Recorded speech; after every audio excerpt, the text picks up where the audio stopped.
Fuera del huerto, el mundo seguía siendo un lugar hermoso, pero también incluía cosas malas como plantas espinosas, bichos molestos, rodillas raspadas y narices congestionadas.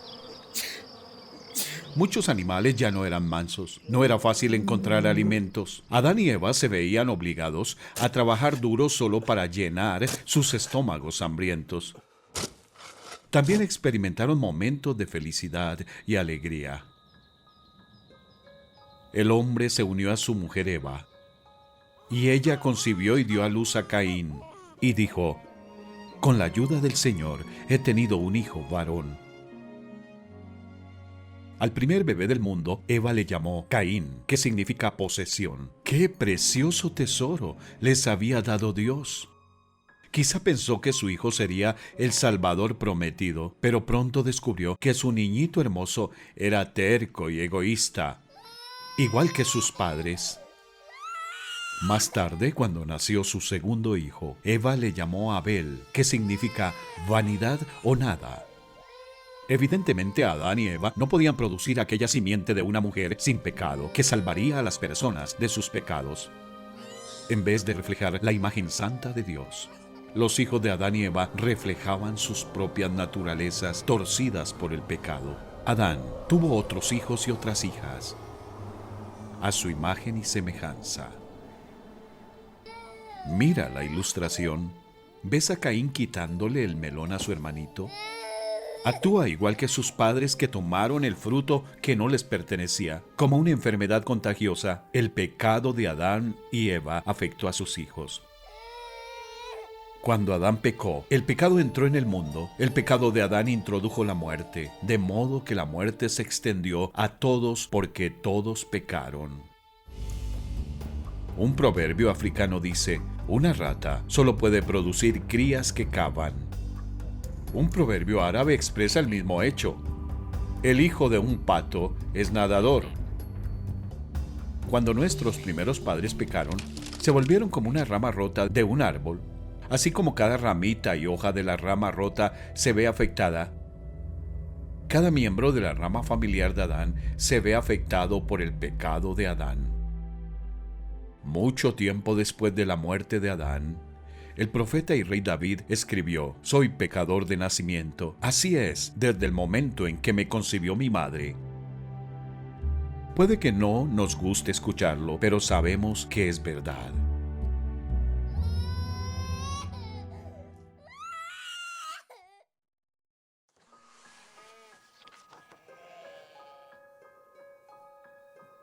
Adán y Eva tuvieron muchos hijos e hijas, pero las escrituras se centran en la historia de los dos primeros hijos. Abel se dedicaba a pastorear ovejas, Caín a labrar la tierra. Tanto Caín como Abel eran buenos trabajadores, tenían conocimiento de su Creador. Ambos querían que Dios les recibiese y aceptase su adoración. Ambos tenían el mismo problema: el pecado.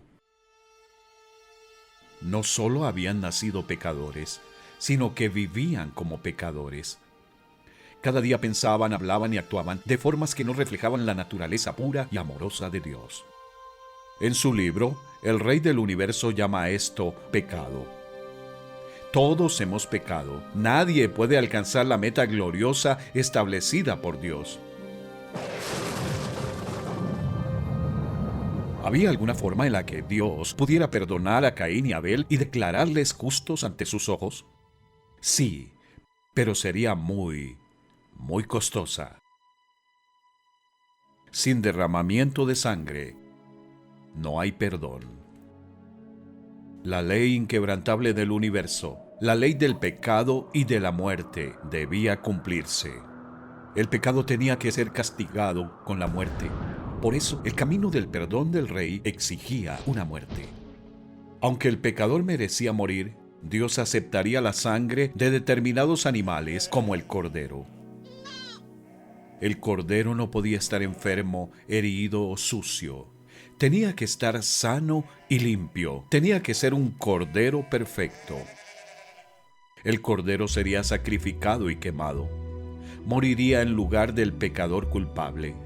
El cordero sería el sustituto del pecador. Un día, los dos hermanos trajeron ofrendas a Dios, pero solo uno trajo la ofrenda correcta. Tiempo después, Caín presentó al Señor una ofrenda del fruto de la tierra. Abel también presentó al Señor lo mejor de su rebaño, los primogénitos con su grasa. ¿Cuál de las ofrendas crees que Dios aceptó?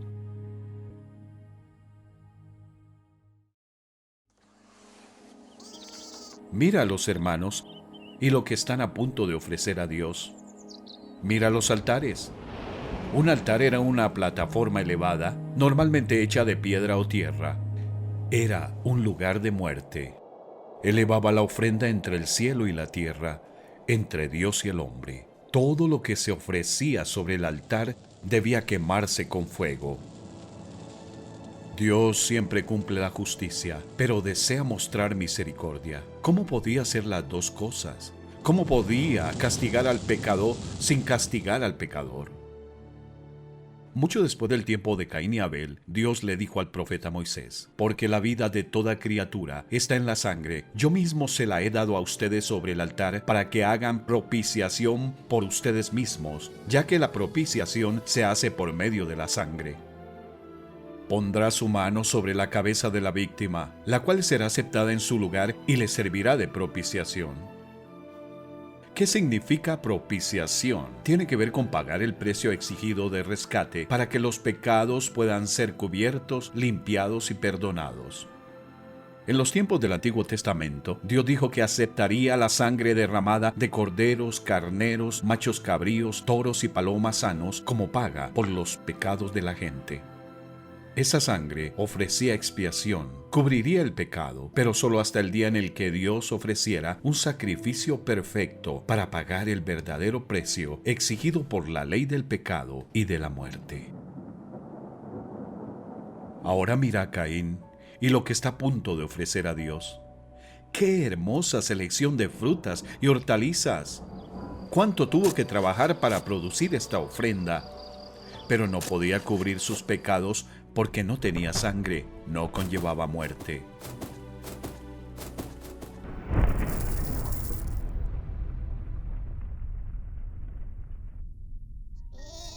Mira a Abel y su ofrenda. ¡Qué cuadro tan triste! El corderito está atado y a punto de morir. ¿Ves cómo Abel pone su mano sobre la cabeza del cordero?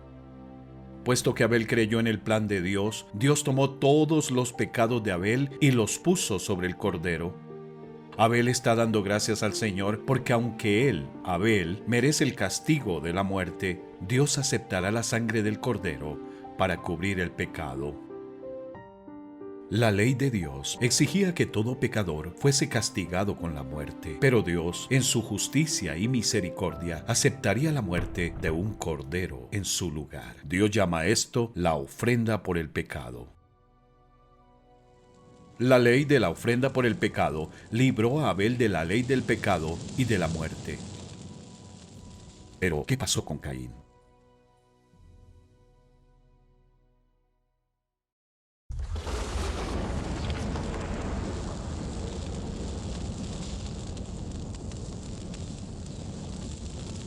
¿Ves el altar de Caín? ¿Qué hay sobre él? Cosechas marchitas. Ahora mira el altar de Abel. ¿Qué hay sobre él? Sangre y cenizas. ¿Qué opinaba Dios de estos dos hermanos y su adoración? El Señor miró con agrado a Abel y a su ofrenda, pero no miró así a Caín ni a su ofrenda. No se nos dice de qué manera mostró Dios su aprobación por el sacrificio de Abel, ni su rechazo de la ofrenda de Caín. Las Escrituras solo dicen: fue por la fe que Abel presentó a Dios una ofrenda más aceptable que la que presentó Caín. La ofrenda de Abel demostró que era un hombre justo y Dios aprobó sus ofrendas. Dado que Abel confió en el Señor y en su plan, fue perdonado y declarado justo. Este fue el regalo que Dios le hizo a Abel. Dios cargó al cordero con el pecado de Abel y el cordero murió en su lugar. La sangre del cordero fue derramada y su cuerpo reducido a cenizas. La ira justa de Dios contra el pecado cayó sobre el cordero en vez de sobre Abel.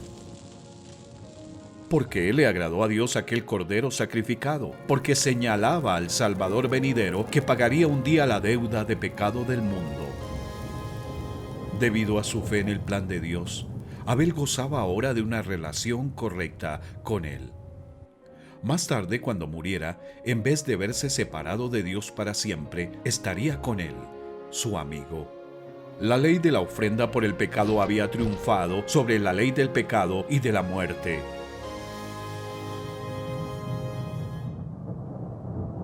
Caín se acercó a Dios, pero hizo caso omiso de la ley que exige que el pecado sea castigado con la muerte.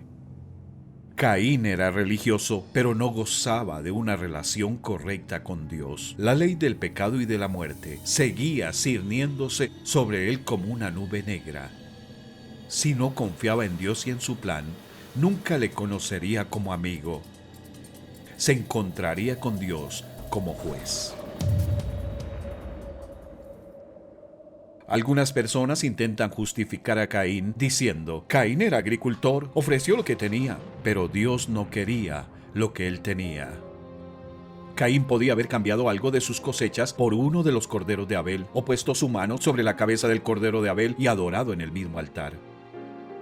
¿Qué haría Caín? Se arrepentiría y vendría a Dios con la ofrenda adecuada.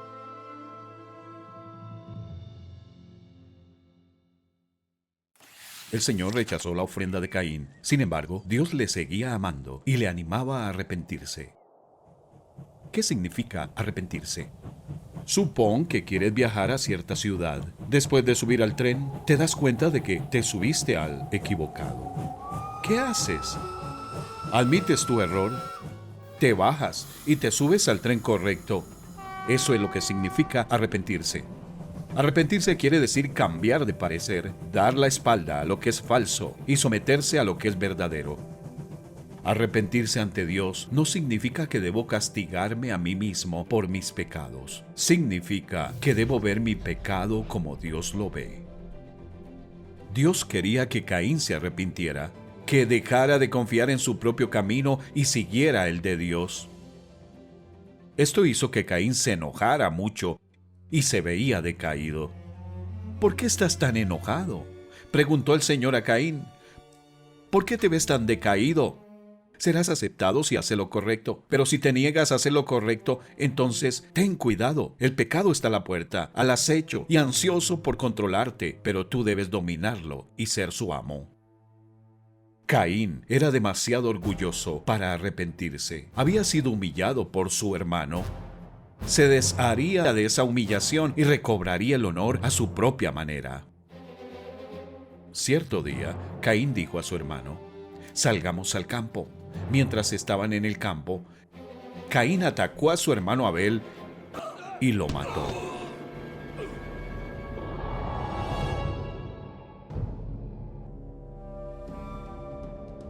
Luego el Señor le preguntó a Caín: ¿dónde está tu hermano? ¿Dónde está Abel? No lo sé, contestó Caín. ¿Acaso soy yo el guardián de mi hermano? Pero el Señor le dijo: ¿qué has hecho? Escucha, la sangre de tu hermano clama a mí desde la tierra. El alma y el espíritu de Abel se habían ido a estar con el Señor, pero su cuerpo volvería al polvo de la tierra hasta un día futuro, cuando Dios transformará ese polvo en un cuerpo glorioso, adecuado para la eternidad. En cuanto a Caín, Dios le dio otra oportunidad para arrepentirse, pero él la rechazó. Así Caín se alejó de la presencia del Señor. En un espíritu de rebeldía, Caín se trasladó hacia el oriente y construyó una ciudad. Él y su esposa tuvieron muchos hijos. Sus tataranietos hicieron las primeras herramientas de metal e instrumentos musicales. Los descendientes de Caín eran muy inteligentes, pero no conocían al Señor.